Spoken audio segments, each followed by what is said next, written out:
Hey guys, welcome back to my channel. So happy to have you back. If you are new, welcome. So today we're going to be talking about Frank Abagnale, who calls himself the greatest con man in history.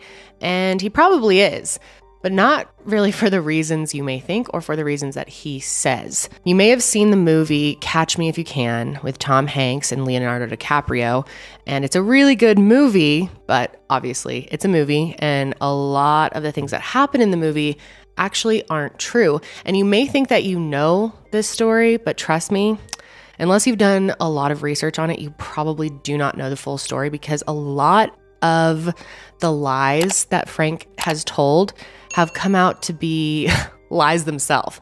I mean, we're talking lies about lies here. But before we get into today's video, I do have an announcement, a very exciting announcement for you guys. I know we just had a very exciting announcement about my pregnancy, and thank you all for the wonderful, incredibly sweet comments. I just felt so loved on the day that we told everyone that we were pregnant. This is actually the first time I've filmed since I posted that video. And yeah, I just wanted to say thank you guys. I'm so excited to become a mom and excited to share a little bit of the journey along the way with you guys. But I have another exciting announcement today. Since it is February 14th, Valentine's Day, it has been a whole year since my company, Higher Love Wellness, launched. Now, a lot of you guys may not have heard of it or had no idea that I have a company, and that's because I didn't share it on this channel for the past year because we're a very small company. I did not go the classic influencer brand model. We did everything ourselves. It's family owned and operated. And initially, I didn't think I'd have enough stock or would be prepared enough to bring it to a platform of this size. So we decided to wait to tell all of you guys about it. If you follow my podcast, then you already know about Higher Love. So Higher Love Wellness is a wellness company, obviously, and we do plan to get into other wellness products eventually, but we started with CBD because that is something that I truly believe in. It has been such a huge help for me with all of my health issues over the years. I knew I wanted to create CBD products that were of the quality that I wanted, and we have done that. They're gluten-free, non-GMO. Most of them are vegan, and they're THC free. Plus, we get all of our products tested by a third-party lab, and all our results are available online for anyone to see. And we really stand by our products. They're amazing. I love them more than anything I have ever tried. If you don't know what CBD is, it's a supplement that is extracted from hemp, and all of our products are extracted from Colorado hemp, which we are very proud of. We work with Colorado farmers to make sure that you're getting the freshest and best quality CBD products on the market. And one thing that we are really proud of is our flavors. They are all made with terpenes, so they are super fresh, and we have a variety of flavors, and we are still developing more. We have a variety of different CBD products, so there's really something for everyone, from oils to wax to topicals, and probably our best selling has been our gummies. What I love about them is they are heart-shaped, so they're really fun and they really taste delicious. We also have a tropical blend available as well, and we are now launching pet products, which we are so happy about. We've been working on that for the past year. We're starting with CBD oil for cats and dogs, and then we also have dog treats that are oatmeal flavored, and they're super cute because they also are heart-shaped. Our company is also part of 1% for the Planet, which we are very proud of that we were accepted into that program this year. And again, we are also very proud of the fact that we have had no investors. We've done this all ourselves. We control every aspect of the business. We make all of the decisions, and our friends and family are the ones who are working on the products, shipping the products, doing customer service. It's truly a family-owned business. I'm super excited to be sharing this with you guys now that we are more established and feel really confident about our entire company and our products. So if you want to check them out, there is a link below, higherlovewellness.com, and you can use the code Kendall Ray to get 15% off your purchase, and that is going to run for a limited amount of time. There'll be more details about that below. Also, all of our products are 100% legal in the United States, and we also ship to a few other countries, including the UK and Mexico, and we are hoping to expand to more countries in the future. Also, we are doing a little giveaway to celebrate our first year in business, and if you're interested in that, there is a link below to our raffle copter. I would love if you guys check it out. Again, that's code Kendall Ray for 15% off at higherlovewellness.com. And also, I wanted to thank everyone who has supported our business so far and got us to where we're at, where we're finally able and ready to bring it to my channel. Okay, so let's get into the many lies and lies about lies of Frank Abagnale. So the stories that Frank has told have built him a multi-million-dollar career. So it's pretty crazy that a lot of it is complete bullshit. There is a lot of evidence to prove that most of his great cons are actually fake. And the real con here is his ability to convince everyone they were real and to make so much money off of all these lies and to get that movie made. And so many people have seen that movie. I mean, it's considered a classic.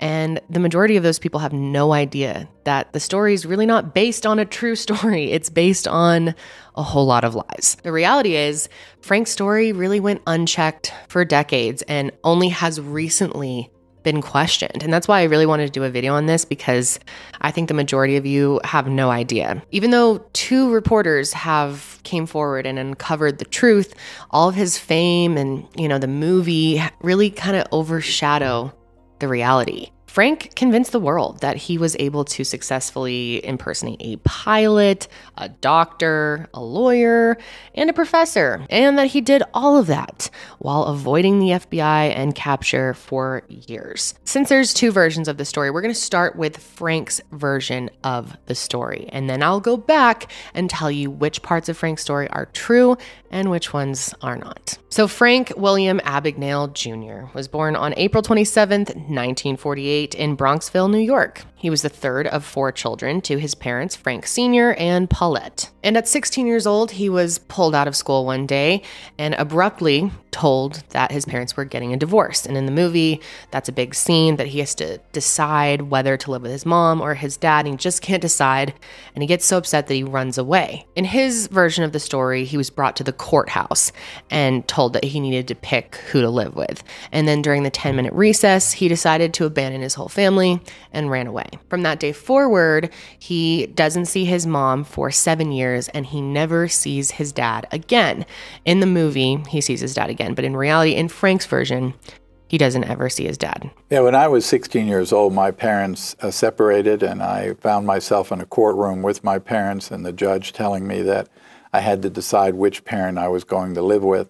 And as a 16-year-old boy, I couldn't do that. I couldn't find a way to do that, so I ran out of the courtroom. After leaving the courthouse that day, he takes a train to New York City, where he begins writing and cashing bad checks. And at first, Frank said that writing bad checks was really working for him. He was making a lot of money off doing that, but the police were starting to catch on, so he decided he needed an alternative plan. So one day, he was just passing by this hotel, and he happened to come across a pilot and a stewardess, and this birthed an idea. He realized that he could start impersonating a pilot, and this would allow him to cash checks all across the country and then get out of there before anyone would even notice that they were illegitimate. And one day I happened to be walking up the street and saw an airline crew come out of a hotel, and I thought to myself, wow, if I could get one of those uniforms, then I could go into the bank as a pilot and say that I'm out of town and I ran a little short on cash, could I cash a check?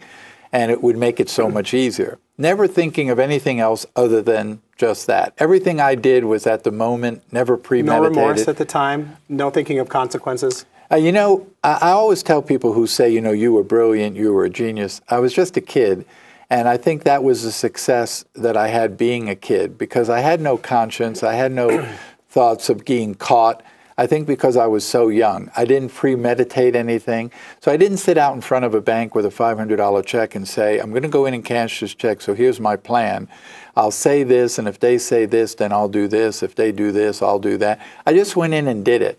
And I think that was all the fact of being an adolescent. I've always believed had I been a little older, had I started doing this at 21 or 25, I would have done half the things I did, because I would have rationalized that I'm going to get caught, it's not possible, it can't happen. I think because I was so young is why I had so much success doing some of the things I did. And so he decided to impersonate a Pan Am pilot. Pan Am, which is actually short for Pan American, was the flagship airline carrier in the United States at the time. And he believed that his scams would just slip right through the cracks because it's such a massive company. And obviously, to pull off this scam, he was going to need a Pan Am uniform. So he came up with an idea to call the Pan Am corporate office and tell them that his got lost by a hotel dry cleaner and that he needed a new one. He told them that he was going to need the name of a New York supplier so that he could get a new one before his next flight. And they gave it to him. He was directed to the All Built Uniform Company, which is located not far from where he was living in New York, which was super convenient. And he got the uniform and then scammed his way into getting an ID and immediately began this next con adventure. And Frank was really young during all of this. He estimates that between the ages of 16 and 18, he flew more than 1,000,000 miles for free. But he wasn't actually flying on Pan Am flights. I mean, of course, that would be way too risky because people on Pan Am flights work for Pan Am. They know the company in and out, and they could easily ask him questions that he wouldn't know the answers to. So instead, he was flying in the jump seat of other airlines, or this is also called the deadhead seat sometimes. It's just an extra seat on a plane, often located in the cockpit for people who are not actually operating the aircraft. And they are, reserved for pilots in training normally or off-duty crew members. So how would he have done this? Frank said that he would approach an airline operator, explain that he worked for Pan Am, and that he was hoping to fill in as the jump seat pilot. If it was available, he would just simply fill out the form, get on the plane, and he was good to go. If I wanted to go somewhere, I literally just walked out to the airport, walked up on the board, United Flight 800 to Chicago, then I went downstairs to the door marked United Operations and walked in.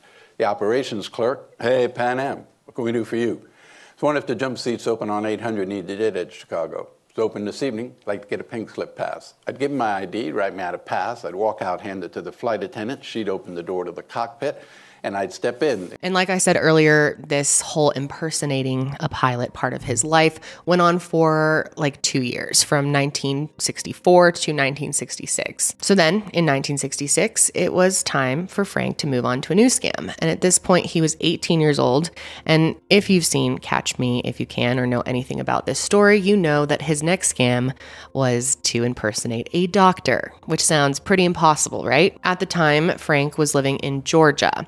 And he said he became friends with a doctor who was living in his apartment complex. Frank somehow convinces this guy that he has his medical degree as well. And this doctor allows him to shadow him, follow him around the hospital and see what his job is like. And over time, he says he was given access to the medical library, where he was able to learn enough information about the medical field to land himself a job. He faked his transcripts, his degrees, all of his knowledge, and apparently he did it well enough that he was able to land a job overseeing the interns during the night shift. Frank said that anytime he didn't actually know the answer to a question he was being asked, he would just find a way to deflect, ask someone else their opinion, or tell a joke, and was able to just move right along. To be the problem. Bicycle accident. Dr. Harris. Yes? Do you concur? Concur with what, sir? With what Dr. Ashland just said. Do you concur? Well, it was a bicycle accident. The boy told us. So you concur? Concur? I think we should take an x-ray, then stitch him out and put him in a walking cast. Very good, Dr. Ashland, very good. And Frank says he did this job for about a year, and then he eventually quit because he was worried that his lack of knowledge was going to catch up with him, that other people were going to catch on that he had never actually been to medical school. So his next scam was in 1967, and he was only 19 at this time. So he had done quite a lot of scamming up until now. And next, he wanted to impersonate a lawyer. At this point, he was living in Louisiana, and he somehow convinces this woman that he had his law degree from Harvard, might I add, and that he was looking for a job. And to his surprise, and very conveniently for him, it turns out this woman has some connections to the district attorney's office and could get him a job. And in order to actually become a lawyer, Frank would need to pass the Louisiana State Bar exam, which according to Frank, he did after 13 weeks and 3 tries. And Frank ended up landing a job working under Attorney General Jack Gramillion. And he ended up winning 33 cases. Pretty impressive for someone who has never been to law school. But once again, Frank decides that he is eventually probably going to get caught, and he quits this job after 1 year. He said specifically there was this other attorney who he was working with that actually did go to Harvard and was getting a little sus of Frank. So that brings us to 1968. Frank is only 20 years old at this point, and he's ready for his next con. At this point, Frank was living in Provo, Utah, and he decided that he wanted to scam BYU themselves, Brigham Young University. He decided he was going to scam the dean into giving him a job as a professor of sociology. So in order to accomplish this, he fakes all his education credentials. And then he tells this professor that he once was a teacher, but then he left that to become a pilot. However, he realized that his true love was in teaching, and he really wanted to have a spot at BYU. And according to Frank, within an hour, he secured a job as a sociology professor. And for the year that he was a teacher, he said that his class was everyone's favorite. Everyone was talking about what a great teacher he was and how much they enjoyed learning from him. But just like the last two jobs, Frank decides that eventually he's probably going to get caught, and he decides to leave this job after just 1 year. So along this journey, there were many other scams that weren't portrayed in the movie and that not as many people know about. For one example, Frank said that he rented a security guard's uniform and stood next to the First National City Bank of Boston night deposit box at the Boston Logan Airport. He claims that he printed a sign saying that the machine was broken and told people that if they wanted to deposit any money, they would have to just give it to him and he would deposit it later for them. But in reality, Frank says he was putting it all into his own bank account. And during this whole scheme, Frank says that he somehow convinces 2 Massachusetts state troopers into helping him carry the deposit box to his car. And the entire time that Frank is pulling off all of these cons, he is also evading the FBI. In the movie, Tom Hanks plays an FBI agent who is kind of playing this cat and mouse game with Leonardo DiCaprio, who's playing Frank.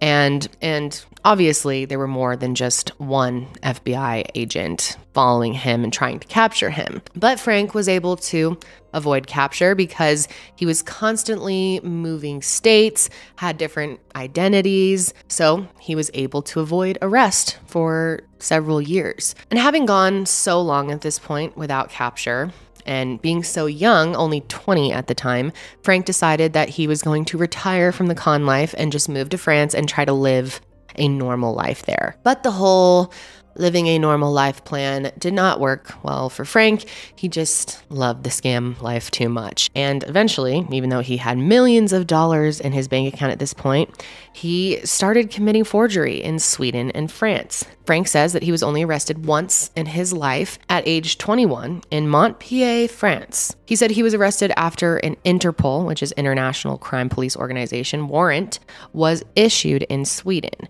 And although it was the Swedish police looking for him, he was found and arrested by the French police. And while Frank was in their custody, they learned that he had also been committing forgery crimes in France. So rather than extradite him to Sweden right away, they first imprisoned him in one of their own jails. Of course, like any criminal, sooner or later you get caught, and I was no exception to that rule. I was actually arrested just once in my life when I was 21 years old by the French police in a small town in southern France called Montpellier.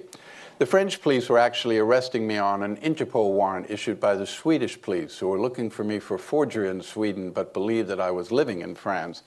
When the French authorities took me into custody on that warrant, they realized I'd forged checks all over France, so they refused to honor the warrant and Sweden's request for my extradition.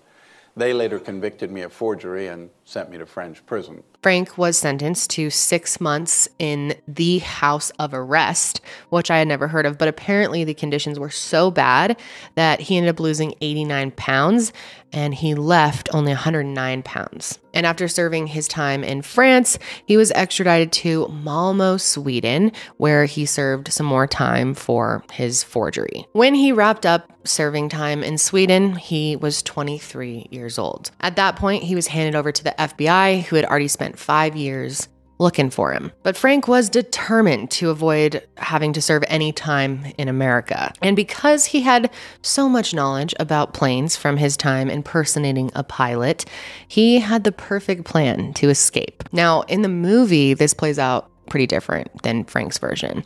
Leonardo DiCaprio finds out that his dad had died. Tom Hanks tells him on the plane, and he runs back to the bathroom and escapes through the toilet and just kind of crawls out the bottom of the plane when it lands and runs. However, Frank says that he actually escaped through the kitchen galley of the plane while the FBI agents were accompanying him on his way back to America. He says he jumped out of the plane, ran across the runway, jumped right over the fence, and flagged down a cab to take him away from there as fast as possible. And Frank said that this made front pages everywhere, with headlines saying, "Skyway Man disappears at 30,000 feet." But just like in the movie, it wasn't long before the FBI actually did apprehend him again. And at that point, he was sent to the Atlanta Federal Penitentiary to serve out 12 years. But once again, Frank had a plan to escape. And when he got there, Frank said that he got some special treatment, and this kind of caused confusion among the other guards and inmates. So he got an idea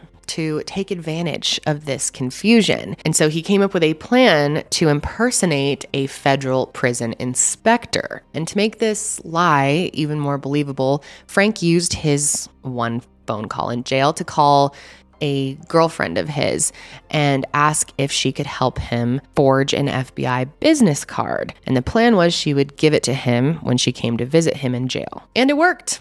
Frank said that he was able to escape. And not only that, he said that he was the only person to ever escape this specific, extremely secure prison. He said he fled to New York, and he made it 1 month before he was recaptured outside of the Waldorf Astoria Hotel. And at that point, he was resentenced to 12 years in prison, but only served 4 before the FBI decided to approach him with a proposition. Basically, he said that they decided to grant him parole because he was so good at what he did. They were just blown away by his con skills that they wanted his help. He would have to go to work for the feds and help them find other con men and figure out if there were bad checks going around and consult on how the government can prevent other people from doing what he did. And of course, Frank happily agreed to this, thinking that he could finally be free. When I was 26 years old, the government offered to take me out of prison on the condition I go to work with an agency of the federal government for the remainder of my sentence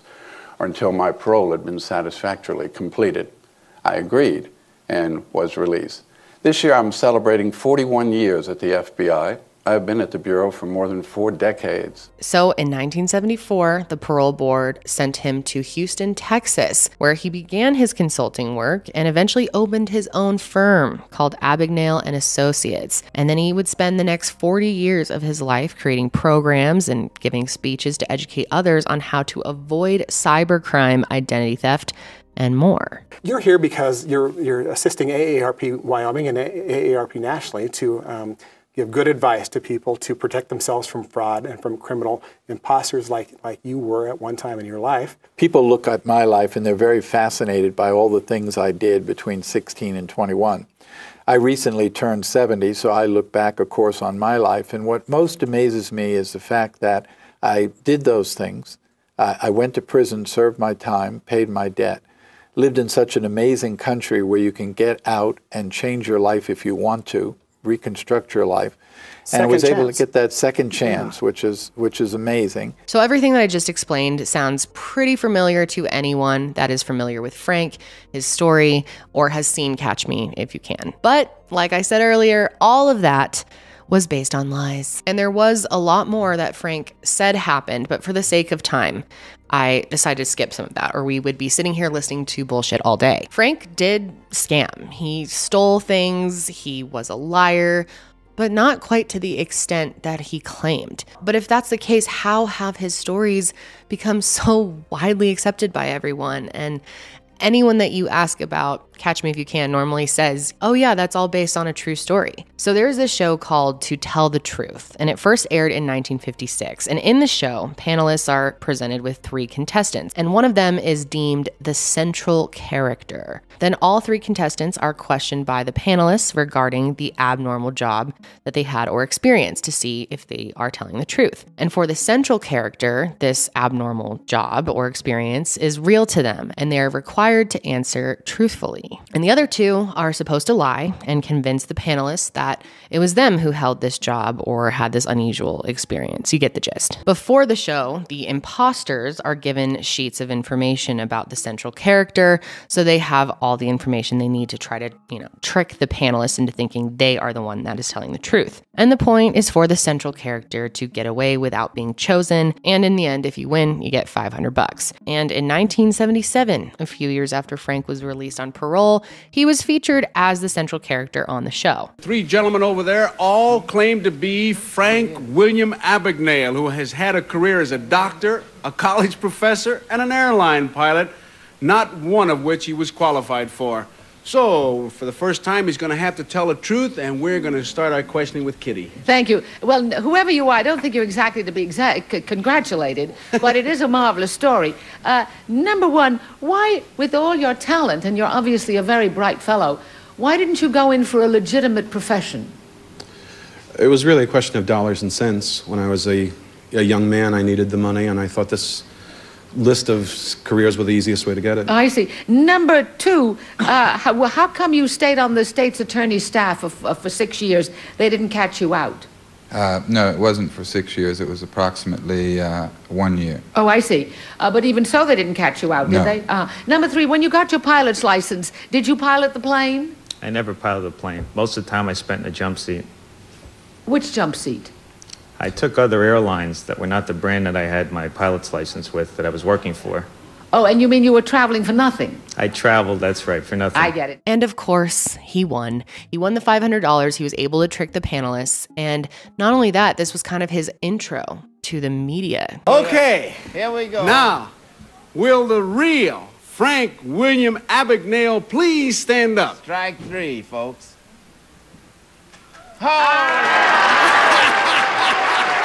At the end of the episode, once Frank was revealed as the central character, he was asked to elaborate on one of his great cons. And he starts telling the audience about being the only person to escape from the Atlanta Federal Penitentiary. Well, I'm the only man to ever successfully escape from the Atlanta Federal Penitentiary in Atlanta, Georgia. How? Since it's impossible to get over the walls or to come out physically, I impersonate a federal prison inspector and walked out of the prison.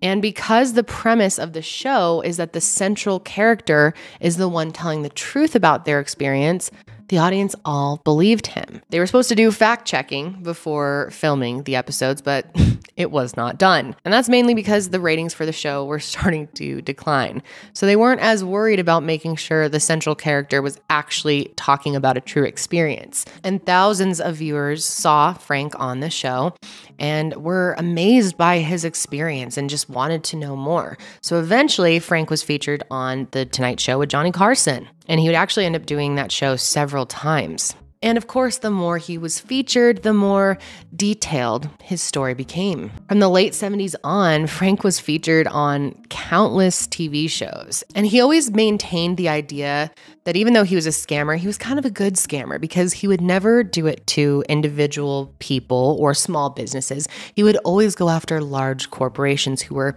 taking advantage of people anyway. He kind of sold himself as the Robin Hood of scams. He also wrote several books, and he continues to consult on how to best avoid these types of scammers. And over the years, people just believed him, especially once the movie was made. They figured it's a Steven Spielberg movie, and it's based on a true story. It's got to be true, right? But over the years, reporters started to question some of his stories. They just don't make sense, and they dug in a little deeper. Specifically, Ira Perry, Stephen Hall, and Alan Logan have done an excellent job of uncovering the true story story behind Frank Abagnale Jr. And this is how the real story goes. Frank was born on April 27th, 1948 in Bronxville, New York, to Frank Sr. and Paulette. His parents separated when he was 12 years old, and it wasn't until 3 years later that they got divorced. He did not get confronted in court about whether or not to live with his parents. That's completely made up. In fact, he actually did live with his dad. The two of them lived in Mount Vernon in New York, and in December of 1964, when he was 16 years old, Frank went into the Navy. Now, at this time, the Navy required people to be at least 17 to join, so it's not exactly clear how he got into the Navy, but he somehow did. The general belief is that he joined to get away from his parents because they were up his ass about all of the petty crimes that he was doing, even at a young age. And one of his earliest scams was against his own father. Frank Sr. had given Frank Jr. a gas credit card, and he would use it to buy things, big items at the gas station, like tires, gas cans, batteries, and other car parts. And then he would return them for cash, and he would make a ton of money off his dad, basically. So even though he had gone around for years saying that he never stole from individuals, only the big corporations, it turns out he actually stole from his own father. Also, Frank was not in the Navy for very long. He was only in for 3 months before he was discharged. And when he returned, he started scamming people right away, but not as a pilot. On February 25th, 1965, just a few days after he was discharged from the Navy, he was arrested for forgery in Mount Vernon, New York. And this was actually his first arrest of many, despite claiming that he had only been arrested one time. And instead of waiting for his court date, he bailed himself out of jail and went off to California. And in order to get to California, he would need a car, so he stole a yellow 1965 Ford Mustang. He also needed some money to travel, so he went to an auto repair shop called Parkway Service Station, and while the owner was busy, Frank wrote himself a check from his account for $350. And it's also reported that before leaving the city, he passed a few phony checks at a couple other small businesses in New York. But once he had the car and the money, he was on his way to Eureka, California. But what he didn't know is that Eureka actually had a super advanced and strict policy on check fraud because of issues that they had had in the past. So when he showed up, he immediately caught the attention of a motel employee and a bank employee. Specifically, Frank told the motel employee, who was a clerk, that he needed a federal employee discount on his room. So really pushing it there, and the clerk was very suspicious of him. The clerk ends up calling the police and also tells them that not only is he acting weird, but his car, this yellow Mustang, has New York plates. Something about him just seemed off to this guy, and obviously he was right. And because he was trying to impersonate a federal employee, the Eureka police ended up contacting the FBI. And on June 21st, 1965, Frank was arrested in Eureka and charged with impersonating a U.S. federal employee and interstate transportation of a stolen car. However, his bail was only set to $1, and the district attorney in Sacramento chose to transfer the case to New York, where Frank would have to face his court hearing for a handful of charges. So then his daddy, Frank Sr., is responsible for going out to California and transferring him back to New York, which is pretty weird. But he did. They took a flight back to New York, and it is kind of suspected that on that flight was where Frank got the idea about impersonating a pilot. Then on June 12th, 1965, Frank went to court in a Westchester County courtroom for an initial hearing on the forgery charges against him and stealing the $350 from the Parkway service station owner. So the judge set a follow-up hearing to determine his sentence and everything, and Frank never showed up for that. And the reason he didn't show is because he had actually been arrested by Detective Henry Norman in Tuckahoe County on additional forgery charges. And Detective Norman actually had spent months looking for Frank. And when he finally arrested him in July, Frank was just about to start his whole Pan Am pilot impersonation scam. So unfortunately, even though it's very entertaining in the movie, the whole idea that Frank impersonated a pilot for 2 years is not true. It's true that he wanted to impersonate a pilot. That was his goal. And he did steal a uniform and used it to scam Pan Am in other ways. But actually impersonating a pilot and getting, a million free miles is not true. A few days before he was arrested by Detective Norman, he had gotten his hands on a Pan Am uniform, probably in the way he said, by calling corporate and telling them that it was lost in the hotel laundry service. I'm sure that part is true. And afterwards, he took it to a tailor called Marisco's. And it turns out that someone who was actually at the tailor and saw him there called Detective Norman and filled him in.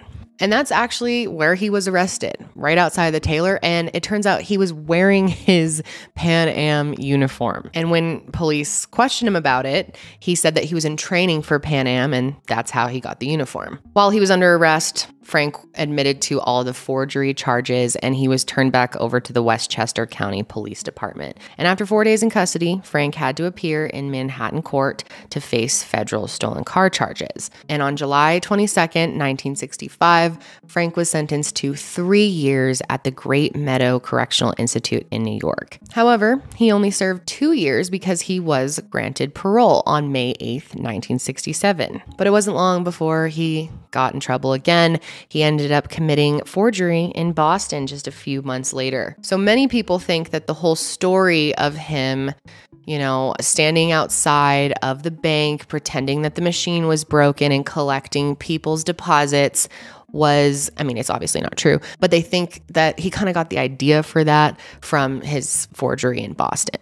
So he was arrested again, served 1 more year in jail, and then he was re-released on December 24th, 1968. So we know that it would have been impossible for him to be serving jail time at the same time that he claimed he was impersonating a pilot, which was 1964 to 1966. And when Ira Perry, who was one of the reporters that figured out that Frank's story was absolute bullshit, actually contacted one of the top people at Pan Am. They said that they rejected any notion that Frank had stole over $2.5 million from the company as he had always claimed. This spokesperson said that that would be impossible and that they would definitely have note if anyone had stolen $2.5 million from their company. It just would not have happened. And Frank has been questioned over the years about this, and he says that of course they're going to deny it because they're embarrassed. Obviously, they're not going to admit that this guy ripped them off for $2.5 million. So 1 week after Frank's release from the Great Meadows Correctional Institute, he was already on to his next con. It was New Year's Day, 1969, and there was a flight from New York to Miami. Now, this was a time that Frank was actually able to impersonate a pilot. So he did do it a couple of times, but not to the extent that he claimed. Frank disguised himself as a pilot and did ride in the jump seat of this flight from New York to Miami. And that's where he met this woman named Paula Parks. She was a stewardess on the flight, and Paula distinctly remembers Frank boarding the plane because of how terrible he smelled. But even though he stunk pretty bad, she decided that he was pretty charming, and he really turned on the swag for Paula. And not just Paula, all of the stewardesses. And at the end of the flight, he asked if he could take them all out to dinner. After dinner the next morning, Frank sent 24 roses and a 5-pound box of chocolate, along with a note asking to have lunch together that afternoon. She said she was a little sus of him, but was too polite to say no. So she agreed. And at the end of lunch, they were saying their goodbyes, and Paula told him that she lived in Baton Rouge and that he could come and visit her if he was ever in the area. Then a few days passed, and Paula eventually takes a flight back home. And when she lands, Frank is standing there at the airport waiting for her. And she didn't find this out till later, but Frank, being the creep he was, actually convinced someone working for Delta Airlines to share all of Paula's travel itineraries with them, which is honestly unbelievable. He told her that his flight for the day had conveniently been canceled and he had the day off. Paula was pretty creeped out at this point, and she decided to tell him that she was still working and wouldn't be able to hang out with him. And she was hoping that this would kind of give him the hint that she wasn't interested. But it didn't. This actually continued to happen 3 more times. The 4th time that he just showed up at the airport, they were back in her home state of Louisiana. And this time, he convinced Paula to let him drive her home. He then then somehow convinces her to actually go in her home and gets all buddy-buddy with her parents, Bud and Charlotte Parks. And it didn't take long for him to weasel his way completely into their lives, and eventually he moved in with them. He kind of wooed the whole family with flowers and delicious meals that he would cook using money that he had stolen from them. And while he was living with Bud and Charlotte, Frank was introduced to their local reverend, a man named Earl Underwood. And he ended up telling Earl that he was passionate about children and he wanted to work with them. So Reverend Earl introduced him to the rest of his colleagues. But eventually, one of his colleagues caught on, and he told him that he thought Frank was an impersonator. This guy figured out that he wasn't a pilot, that he had no experience working with children, and he had told them all that he went to Cornell, and they figured out that he, in fact, did not. So Earl even called Pan Am to ask them about Frank and see if they had issues with him, and they said that they did, but he was more of an annoyance than an actual problem for the company. He certainly didn't rip them off for $2.5 million. So Earl contacted the Baton Rouge police, and Frank was arrested again at 9:30 a.m. on February 14th, 1969. And this time, he wasn't able to post bail, so he actually ended up begging Reverend Earl to pay bail for him. He told him how remorseful he was and how bad he wanted to right his wrongs and really find God. And Earl was a very sympathetic reverend and also very gullible. So he ended up contacting Frank's parents and asked them to write letters to the judge and beg them to let Frank go on this one. And on June 2nd, 1969, Frank appeared in court and pled guilty to theft and forgery charges. And he was sentenced to 12 years for these crimes. But the letters that Reverend Earl had asked his parents to send the judge actually worked, and also a little convincing from Earl himself. The judge ended up deciding that Frank could serve this time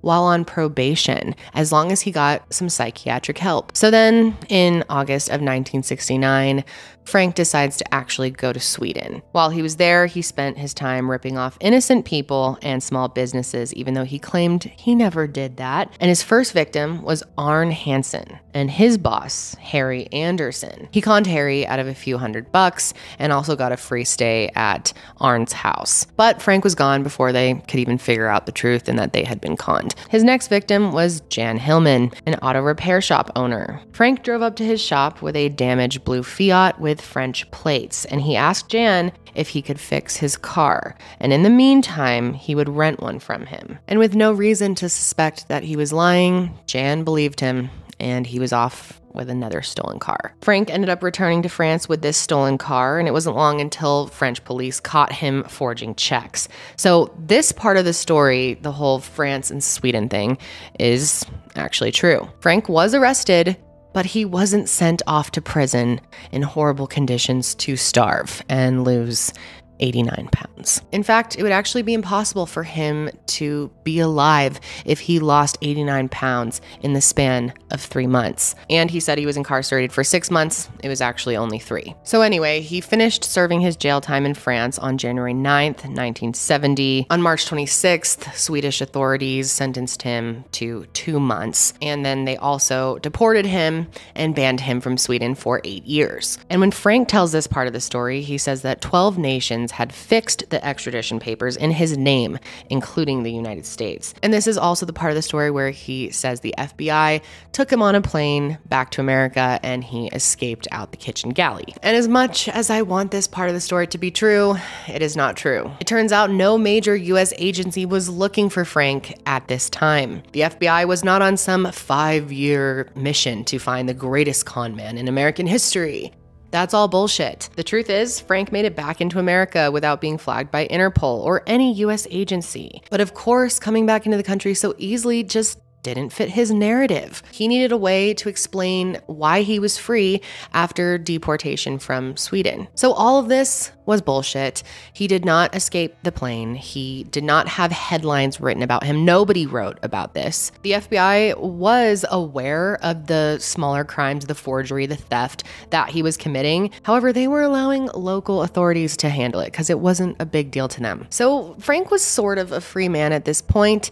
He was wanted in a few few counties for small crimes, but avoiding those areas was easy for him. He was now 22, and he started going back to his old ways. So he was in Durham, North Carolina, when he decided to scam Pan Am for a small amount of money, not $2.5 million like he says, but the truth is he forged 10 company paychecks for a total of $1,448.60. Not so exciting, not enough to do a big media tour and sell multiple books and get a movie. Because these paychecks were forged, Pan Am was able to contact and enlist the help of the FBI, and it only took the FBI a few weeks to track his ass down, and he was apprehended in Cobb County, Georgia on November 2nd, 1970. And his arrest in Georgia was actually only for cashing bad checks in Arizona. However, the judge heard that he had done all these other things, so he ended up kind of raising the stakes,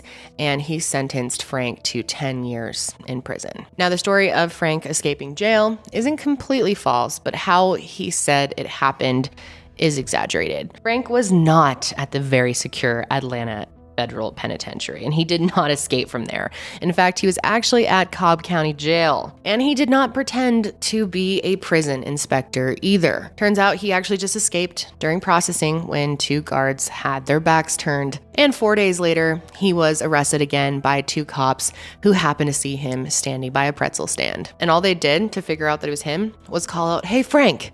And he turned his head, and they knew it was their man. And at that point, 2 years were added to his 10-year sentence. And luck was apparently on his side, because 3 years later, in March of 1973, the state of Louisiana dropped its warrant and agreed that Frank should be released from prison and put into supervised probation. He was then sent to Houston to serve out the remainder of his sentence, and he ended up getting employment at a place called Camp Mansion, where he continued stealing and eventually was once again on the run. Frank's life basically becomes a repetition of everything I just mentioned. But eventually, Frank ended up getting a parole officer who really locked down on him and kept a good eye on him. And that parole officer was the one that told him that he should change his life around and talk to other people about how they can avoid people like him. And then in 1975, Frank was approached by a bank with an offer, not the FBI. And they basically wanted Frank to give seminars on how to avoid fraud. And from that point on, Frank was giving speeches across the country. It's unclear how he fit this into his parole, but the late 1970s were the start of Frank's nationwide consulting tour. And eventually, he came across the opportunity to be on To Tell the Truth, and then eventually got on to The Tonight Show, where he just blew up the whole story from there. Frank went around the country and told the story of how he impersonated a doctor, a lawyer, a professor, and a pilot, and most of that isn't true. I mean, he did pull off the pilot thing in a very small way compared to what he said, but everything else was fake because he was in jail for most of that time. Plus, reporters Ira Perry and Stephen Hall started their own investigations, and they uncovered quite a bit. Stephen was working for the San Francisco Chronicle when he saw Frank on The Tonight Show, and within only 2 days of digging, he figured out that most of what Frank had said was made up. He found out that First National City Bank of Boston actually doesn't exist. So the whole story of him convincing people to hand over their deposits is not true. Frank also said he worked for a year at Cobb County General Hospital, supervising residents during the night shift. But it turns out they didn't even have residents at this hospital. Frank also said he was a lawyer with the district attorney in 1967. That is also not true. The investigator reached out to the district attorney's office, and they didn't even know anyone named Frank Abagnale. Also, to top it off, Frank said he worked on the second floor. Turns out there wasn't a second floor. Same goes for the story that he worked at BYU. Real professors at BYU have said that doesn't even make sense because the hiring process at BYU, because they're such a religious and, just well-known school, they have a pretty extensive process for hiring professors. Plus, any new professors at BYU are featured in the local paper, and Frank was never featured. What's even funnier is Frank had a photo of him supposedly teaching at BYU. And in this photo, you can see his desk with a Mr. Pibb soda on it.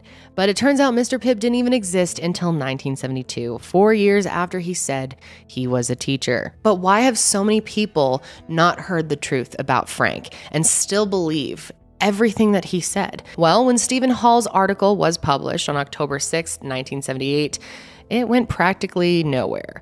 It never received any national attention, so Frank was like, whatever, I'm gonna go on continuing to tell my lies and making money off of this. 2 months later, December of 1978, Ira Perry's article came out and same thing happened. One of the lies that he debunked was that Frank had said that it took him 13 weeks and 3 tries to pass the Louisiana bar exam, but the test is only given out every 6 months.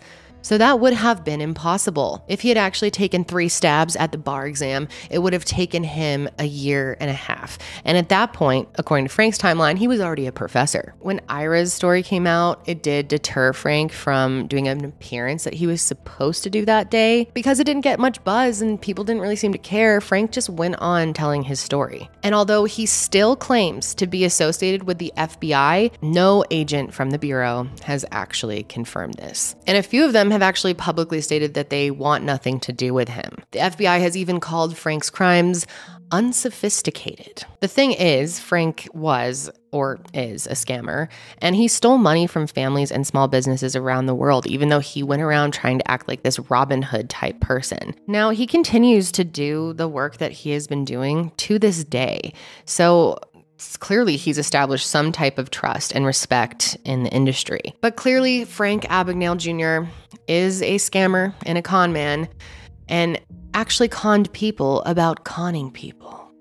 Unbelievable. I think it's really interesting that the majority of people just don't know that it's all made up. I wonder if Leonardo DiCaprio knows about that. I would be so annoyed if I had played a character who's based on a true story and it turns out it's not a true story. I think people want to believe that it is all true because it's very interesting. It's a great story. It's a great movie. But yeah, Frank was not nearly the con man that he claimed to be. So let me know what you guys think of this story. Did you know that this story was mostly made up? I didn't. I certainly didn't. I always thought it was based on a true story. And that is going to be it for me today, guys. I have been doing some of these fraud cases sprinkled in with my regular true crime content because I am pregnant and very emotional. And I don't want to burn myself out talking about really sensitive or heavy topics because, to be honest, it does take a toll on you, especially when you're an emotional person and you really get so involved in these stories that they start to affect you. So I'm really trying to have a balance. Let me know what you guys think about these fraud cases and if there's any other fraud cases that you would like me to talk about. But that is it for me today, guys. I hope you're all having a great day. Stay safe out there, and I'll see you next time.